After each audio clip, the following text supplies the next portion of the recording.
Hello guys and welcome to Crypto Tech. Today I'm going to show you a money management strategy that will potentially make you a ton of money, and I'm going to explain to you why this strategy is far more better than the 95% of the people's strategy that everyone is talking about. So make sure you stick around till the end of this video and let's get started.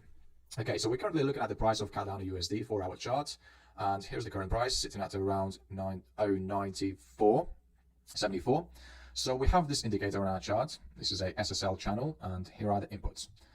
All right, so the way this indicator works is whenever you see these lines crossing each other and the red is above the green one, this is a short signal. And the same works for a bullish trend.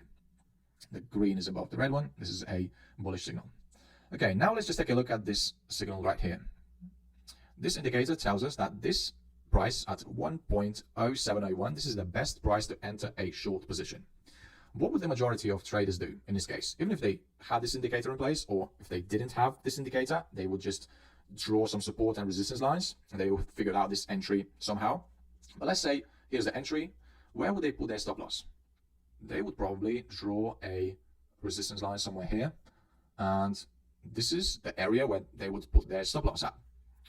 And let's just take a look at the price range, and that is roughly 40 pips away, or 3.83% loss in case if the price moves against them. So now let's take a look at where the take profit level is going to be at. So normally what they would do, they would put 2-to-1 ratio. So that's going to be at roughly 80. Okay, so here's the take profit level. Everything looks logical, 2-to-1 ratio. Everyone is talking about this, so you might as well probably use it. However, there is a problem with this strategy.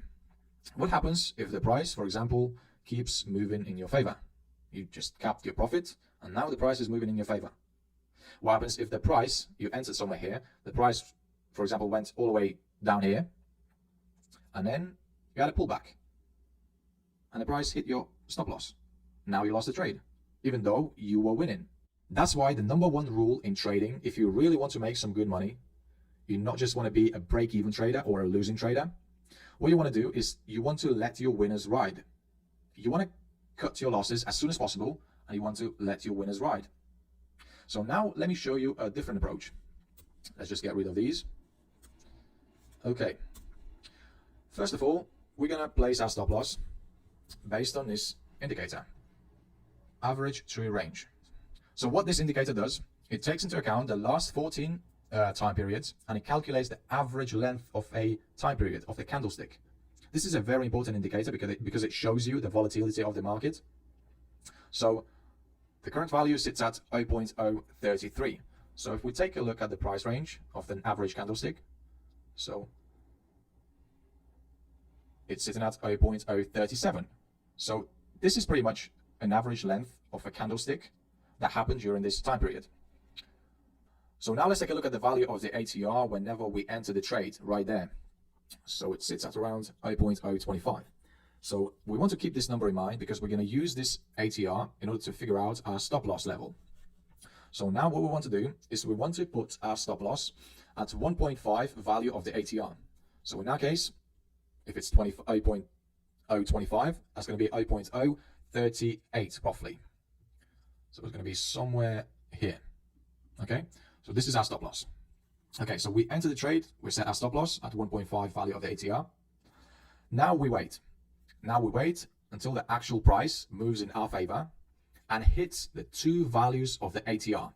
So in that case, that will be, so let's have a look, 25 times 2, that is 50. Okay? So 50 is two values of the ATR. Let's just make a note and write down all these numbers so you don't get confused. What we need to do is we need to write down three numbers. What is the value of 0.5 ATR? So our ATR is at, let's say, 25, 0.5 value, that's going to be 0.013. 1.5 ATR, which is our stop loss, is at 0.037, just like we said.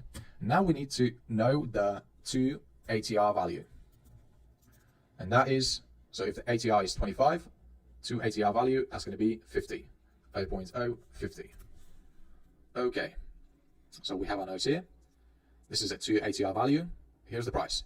before entering the trade, you need to set yourself an alert so that you know when the price actually hits this value of the ATR. This is very important because at this point, what you want to do is you want to move your stop loss from here, from 1.5 ATR, from this distance between the entry price and the stop loss. You want to place it all the way down here so that the distance between the current price and your stop loss is exactly 1.5 value of the ATR, which in that case, we need to put this distance as 0.5 ATR.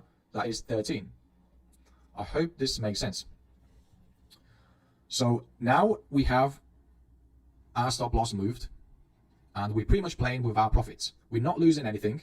Now, if the price, for example, moves against us and hits our stop loss, we're still going to be in win of 0.5 ATR or 1.27% of gains. We're not losing anything at this point. So now this is very important. What you want to do is you want to scale out. Every time the price moves lower in your favor, you want to adjust your stop loss. So it's like a trailing stop loss. So for example, here, the price moves against you. You do not want to change your stop loss. You just leave it there. The price moves against you. There you go. It didn't hit your stop loss. It didn't hit your stop loss because the stop loss is all the way up here. Moves against you. And then, boom, it's right here. Pretty much at the same level where it was.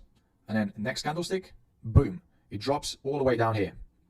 So now, what you want to do is you want to calculate the distance between the current price and your stop loss. So that is exactly 1.5 ATR. This is how you scale in.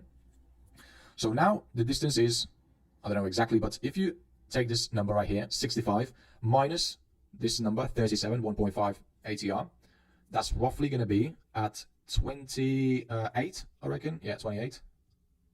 So let's move our stop loss all the way down to 28. So now we have exactly 1.5 ATR, the distance between our current price and the stop loss. So now you have a bigger win right here. See, that's how you scale in. The price moves again. You adjust the ATR right here again. And now it moves against you. And then boom, this big drop happened. So what you want to do, you want to adjust your stop loss again. So it's at 86. So 86 minus 37, that's going to be 49. That's 49. There we go. So now you have 4.67% gains. This is your profit pretty much. And now you're playing with your profits at this point. So the price obviously does a retraction. It doesn't hit your stop loss, as you can see. There's still plenty of room. You want to make sure that there is plenty of room. That's why you need to put a 1.5 ATR as your stop loss. So you let the trade, you let the price breathe. And now what happens here? Boom. Drops all the way down to 0.97. Now, 97 minus 37, that is 60. You move your stop loss all the way down to here, 60. And so on and so on. And now, for example, it dropped all the way down here. Yeah, you kept adjusting it. And by the way, you need to adjust your stop loss every time there is a new candlestick. So if at the moment we have a 4-hour chart. So if you're trading 4-hour chart, every 4 hours you need to adjust your stop loss if the price moves in your favor. So that's how you scale in. And there we go. Now we're sitting at 138 minus 8.037, and that is roughly 100 pips in our pocket. There we go. So, of course, we're going to have this retraction and the price eventually hits our stop loss. But we made all this win right here. So let's get rid of this. So now you see we gained 9%, 9.45% on this trade. So now let's take a look one more time at that 2-to-1 ratio that everyone is talking about. So if you had entered somewhere here, there's a stop loss at 40 and our take profit would be somewhere at 80. So there we go. 7.43% gains. If the price hits your take profit level, it doesn't go back, it doesn't retract and hit your stop loss. Comparing to 9.45% guaranteed gains. These gains are guaranteed. If the price keeps moving in your favor, these gains are guaranteed. These gains are not guaranteed. So let's, for example, take this Elliott impulse wave and see. Okay, so this is the entry price. Here's the take profit level. Obviously, you weren't adjusting the stop loss. You just kept your stop loss right there. You didn't move it, and you just waited until your price hit the take profit level. Okay, so let's just assume it didn't. Let's assume the price went all the way down here, close to your take profit level, and it reversed. Yep, 1, 2, 3, and it hits your stop loss. So now you had a winning trade that actually like went in your favor, but because you are really bad at money management, this is what happened. The price hit your stop loss. So I hope this video was really helpful to you. And if you want to see more videos like this, please subscribe to the channel and see you in the next video.